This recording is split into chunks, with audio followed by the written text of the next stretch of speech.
Hello, my name is Jen and I'm here in Dublin, Ireland.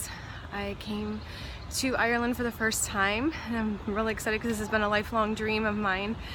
And I came to build a wall, to learn dry stone wall building here in Ireland. I was in Mayo County up in Mulranny.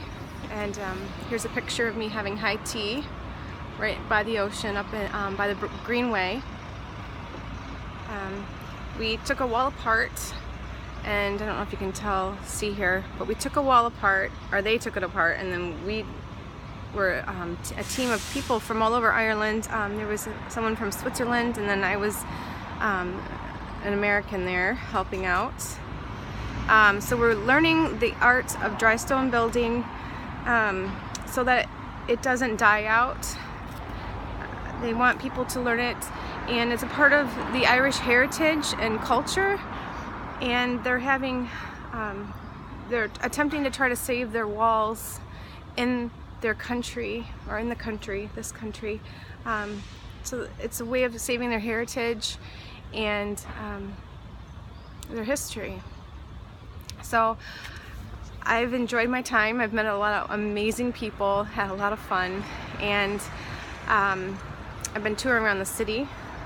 I even drove on the opposite side of the road for us Americans, and all the roundabouts were a little confusing, but I figured it out. I only got honked at once. Anyways, but as I was driving around, I couldn't help but notice a lot of different signs that were posted, and I'm gonna stop this really quick to show you a few. Well, actually, I'm not gonna stop it.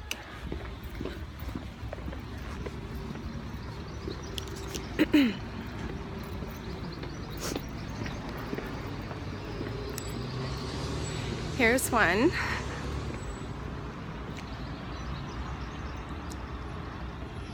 And there are others down the street,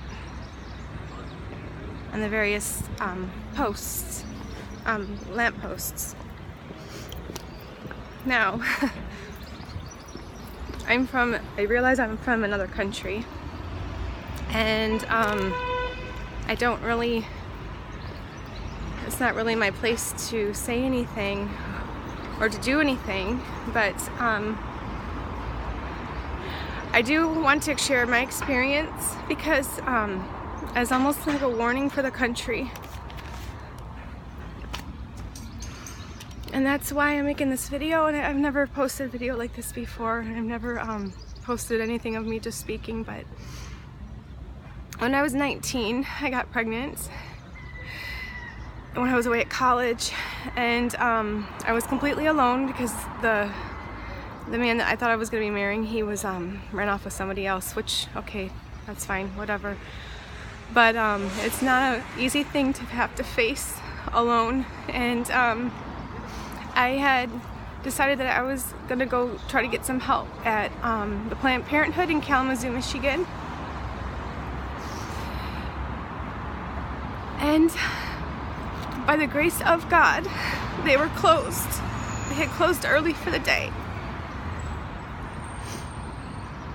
And because they were closed, I didn't get their help. I ended up at a crisis pregnancy center, a place that helps women and their children. And they gave me hope, which was really what I was needing at that point in my life, because I was really scared. I thought, I mean, there's a shame. You don't want to disappoint your parents or your family. And then there's the fear too that I wasn't gonna be able to finish school, that I wasn't gonna have a bright future, and I didn't know anything about taking care of a baby. But my little girl's life was spared, and I'm so grateful. And she's been the biggest blessing in my life. Sorry. And because of my love for her, at one point I was afraid of how she was going to impact my life. And then once I had her and I had her in my arms and I was able to hug her and kiss her, even the second I saw her in the sonogram, the ultrasound, I didn't care about anything anymore except for protecting her and keeping her safe, because I didn't know that she was formed. I was 9 weeks pregnant at the time. And when the doctor said, "Do you want to see your baby?" on the sonogram, it was a 3D ultrasound, and I was thinking, what baby? There's no baby there.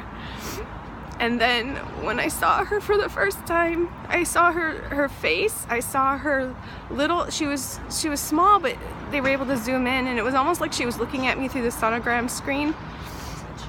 And she had her little arm went out like this, and she spun herself around like you would if you were in a pool, like you were swimming out in the lake. And I remember just thinking, I was in shock because I had just wanted to abort her the week before, and I didn't even know she was formed. I didn't know anything. And so from that moment, the second I saw her, I didn't care about myself anymore. I just wanted to protect her and do whatever it took to keep her safe. And I remember that instinct just coming over me like this, the second I saw her, because I didn't know who I was wanting to get rid of. I had no idea. I mean, you can't see inside your stomach. You can't see who's there. And so when I see these signs, because the thing that hit me the hardest when she was born is that I could not have protected her from myself. Nobody could have protected her. And so when I found out that Ireland didn't allow abortion in their country, I really respected you guys, because I felt like my child would have been safe there. Safe from my ignorance of actually what abortion was and what abortion would do to my child. And so after she was about 1 year old, I started back to school, back to my university, 3 days after she was born. And I just went part-time. I just took a couple classes. But when she was 1, I went back to school full-time, and that's when it started really hitting me, the fact that she might, she almost didn't make it. And so then I started thinking, well, maybe I just need to do something about it and warn other women and give other women the hope that I was given, that I could raise a child on my own. Because it is scary and it is difficult, but it's not impossible, and it's more than well worth it because the children are amazing. And so I started to go up to my local abortion center where they would do the abortions, and I would stand outside with a sign that said free college for single moms. And then I would try to talk to the women and just say, you don't have to do this. There's resources, there's free college, because we have a program with the Pell Grant in the States where if you are taking care of a child, or you have any dependents, and you are on your own, or you're the primary care of the house, and you're paying the bills, that you, at that time it was $4,500 would be applied towards school. So I had no idea that this even existed. And I just remember me thinking that I couldn't be a single mom and be in college at the same time, and that really scared me. And that was what was one of my reasons why I was thinking towards abortion. Anyways, so I would go there with a sign, free college, and then also places where they could go to get free diapers, they could get all the baby stuff that they needed, car seats, strollers, cribs, baby clothes, classes on how to be a good caretaker, or how to take care of your kids if you needed that, if you didn't know how to take care of a baby and you wanted to learn the basics. But what I started seeing was, that's when I started seeing what goes on in these places. I started seeing, you have different scenarios of men forcing their girlfriends into having the abortion, and there's women that get brought there by their parents, like teens and early adults. And I would say a majority of the women that were there didn't want to be there. And then after a while I would stay till after, when sometimes they'd be coming out afterwards, and you never ever see a person happy coming out of there. You never see someone that looks empowered coming out of an abortion clinic after their abortion. You see sorrow, you see them in shock, you see them crying, you see them in pain, you see just misery, you see heartache. It's not anything beautiful. It's nothing empowering. And I could go on, but I'm not going to. But there were a couple things that I did want to talk about, because on the signs, another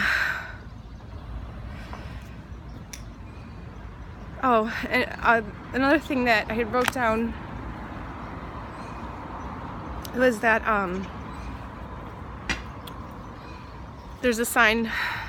There's the thing about Savita. She had passed away, and that was very unfortunate. She had sepsis from because her baby she had miscarried, but her body didn't go through the process, or something was going on where she didn't expel her dead baby, and so it started sepsis in her. But her child was already gone, and people are saying that that's the reason that they need to have legal abortion here, to protect women from this situation. But people don't know that women still die from legal abortion. And at this abortion center that I would go to, I ended up meeting a woman who, when she was 15 years old, she became pregnant, and by her school teacher in high school. And the teacher brought her to the abortion facility and told her that she was going to be there for her first prenatal appointment. She didn't know any better, and she was literally held down while she was screaming and forced to abort her child. And so after I met her, I started doing some research on this abortionist to see if he's done this to one person, what has he done to other people. And in the States, they have where you can look up medical malpractice lawsuits. It's all public information. So I went down to the county courthouse in Detroit, Michigan, and I researched the abortionist's name, and it came up that he had about 35 lawsuits, but he would settle out of court. So when you settle out of court in the States, you're not held accountable. You don't have your license suspended. I think after 3 medical malpractice lawsuits that you settle in court is when license usually gets revoked by the medical board.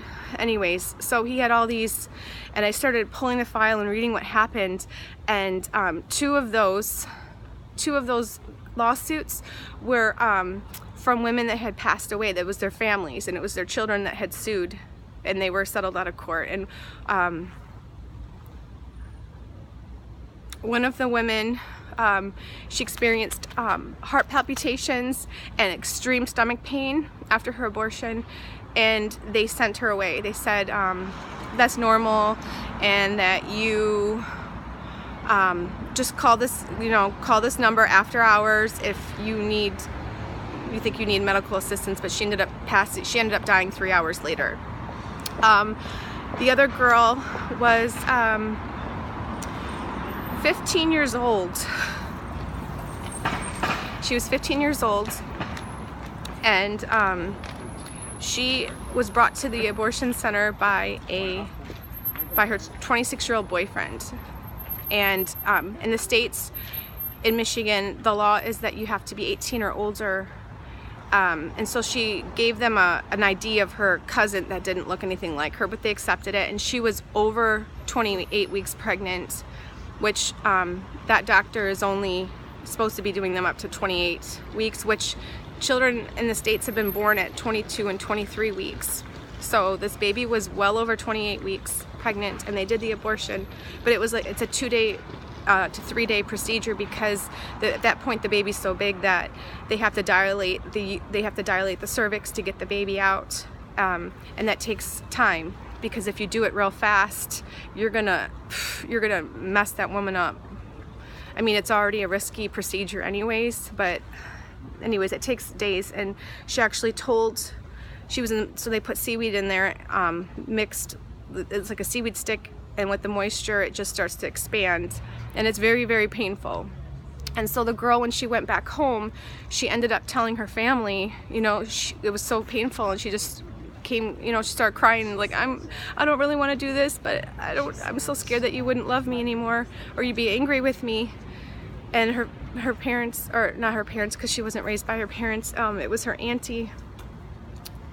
Her aunt said, it's okay, we're gonna get this stopped, we're not gonna do this, we're gonna stop it. So she brought her back up to the abortion center and said, we want this fixed, take it out, we're not aborting this baby, you know. And they told her it was too late. They lied to them, told her it was too late, when it wasn't too late. She could have taken her to the emergency room, is what she should have done, and they would have taken out the laminary, and they could have stitched her cervix, and then she wouldn't have lost her baby. But it said it was too late. And I'm not going to get into what the procedure involves, because it's very, very gruesome and really barbaric. But they did the procedure, they aborted her baby, and she went home, and she was not feeling good. She was in a lot of pain. There's a lot of blood involved. People don't realize this. There's a lot of blood involved, both mom and babies. And she didn't wake up. The next morning she wasn't up by 9 o'clock, so her aunt went up in the room, and she had bled out during the night, and her entire mattress was soaked with blood, and she was dead. She was 15 years old. And they tried to get an attorney to sue, and you know, there wasn't even an investigation done. She was a minority, living in Detroit. She came from, you know, impoverished background, and the only reason that this actually made any kind of news was because that her family went on the news asking for money for donations for her funeral. They didn't have enough money to bury her, so they had asked for donations publicly on the news. And the abortionist was open the next day.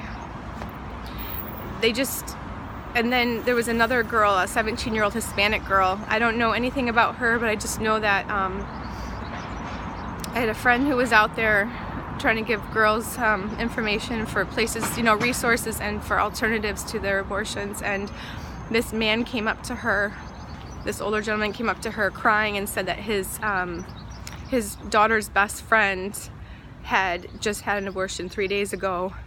Her parents didn't even know she was pregnant, because you can also, if you're 17, you can go to a judge and prove to them that it's mentally necessary for you to have the abortion, and then a lot of times they'll just approve it, and so the parents don't even have to know. But even just, I can't sleep at night, or I feel sad about it, I feel depressed, that's enough for them to make it medically necessary for you to have one for mental reasons.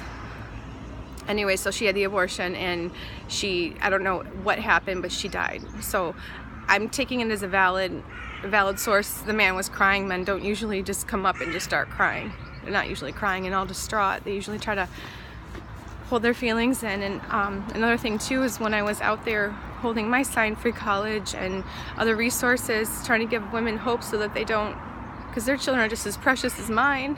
You know, every child's precious. I had this huge man. In the States we go by inches, so he was like 6'3", 6'4". He was way taller than I, and just this big guy. He was a motorcycle, you know, you could just tell he was tatted up. He came up to me. He came up from out of the abortion center, and he was crying. This man was crying, and he was like, "Tell me, help me," and I'm like, what do you need? What do you need? And he's like, I gotta stop this, she's killing my baby, she's aborting my baby, this is the second time she's done this to me. And he was just frantic. He was absolutely frantic.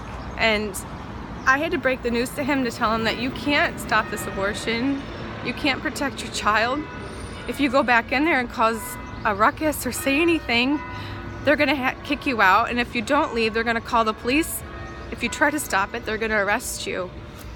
And that's another point that people don't realize, especially men, is that you won't be able to protect your child. If you get a girl pregnant, you will not have any say. If you get your wife pregnant, she can abort your baby and you have no say. Absolutely none. You'll go to jail if you try to stop it.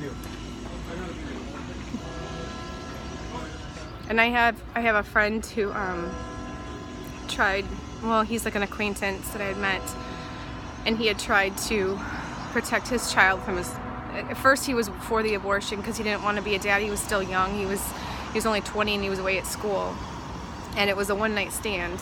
Like, he just met the girl that night and he got her pregnant, and he found out about it later on because she wanted him to help pay for the abortion. And then after he thought about it for a while, and he thought about how good of a father his dad was, and you know how much he did love his cousins, and he didn't want his kid to end up that way. And so he took her to court over it, and she had all these free lawyers that flew in from New York City and represented her, and his family to remortgage their house, took money out against their house to pay for an attorney for him. It was like $30,000, and he lost his baby. So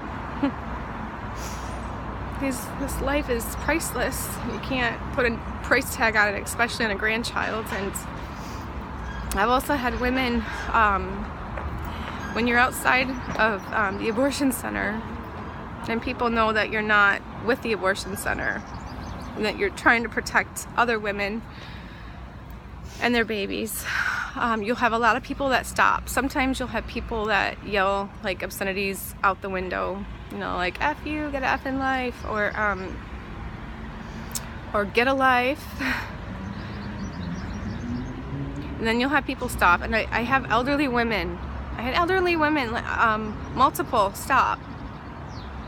And they come up to me and they're like, thank you for being here. And some of them are crying, and one woman, she had an illegal abortion.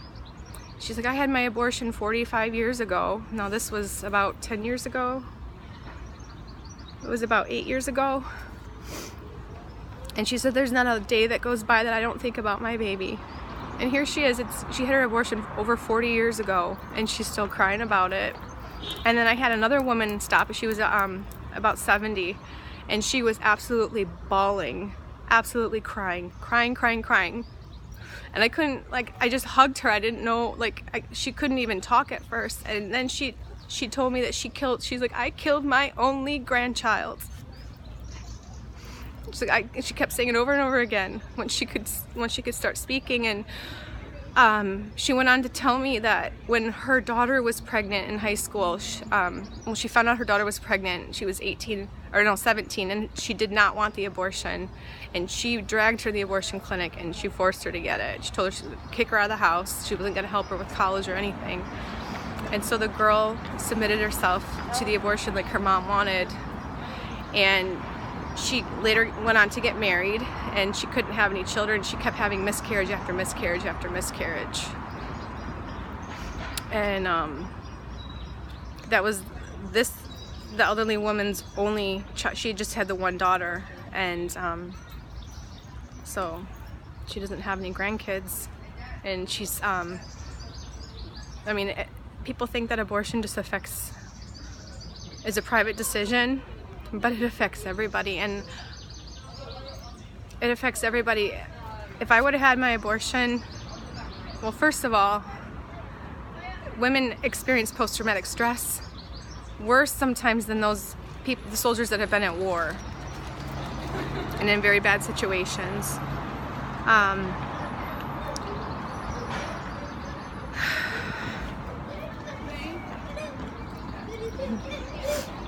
just don't want to talk about this in front of kids. Got some kids come in. Yeah, that one, it's beautiful. Maybe.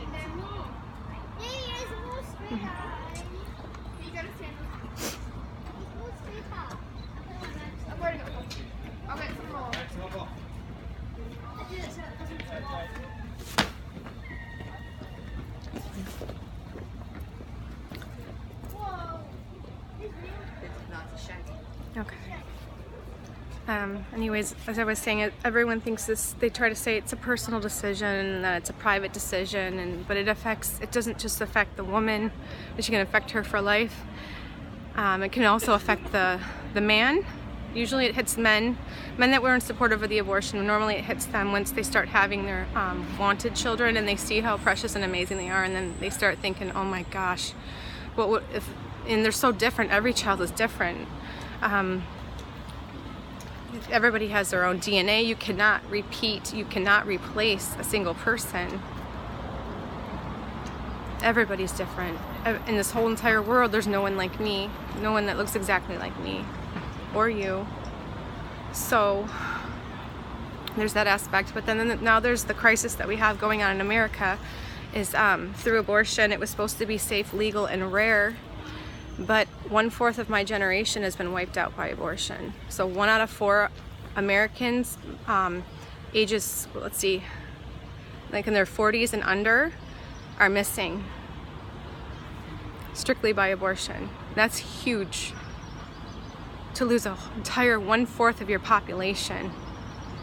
So now we have this crisis where there are not enough of us paying into Social Security, and there are not enough of us to support and care for the elderly, the disabled, and those, well, basically the very population that fought so hard to be able to have the right to abort us is the very population that is now endangered of being euthanized against their wills.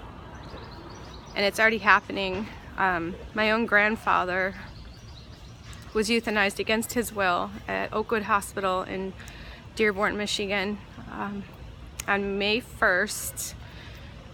I think it was 2007. So that was quite a, that was like 11 years ago, but it's only worse now. And it's getting worse because, unfortunately, when you don't respect life in one regard and you think it's disposable when it's a burden, then you start having an aging population of people who are bigger and harder to take care of than a small child. Then that devaluing of life when most vulnerable in the womb becomes a devaluing of an aging population that cannot protect themselves and needs the care and deserves to be cared for because they're human beings with dignity.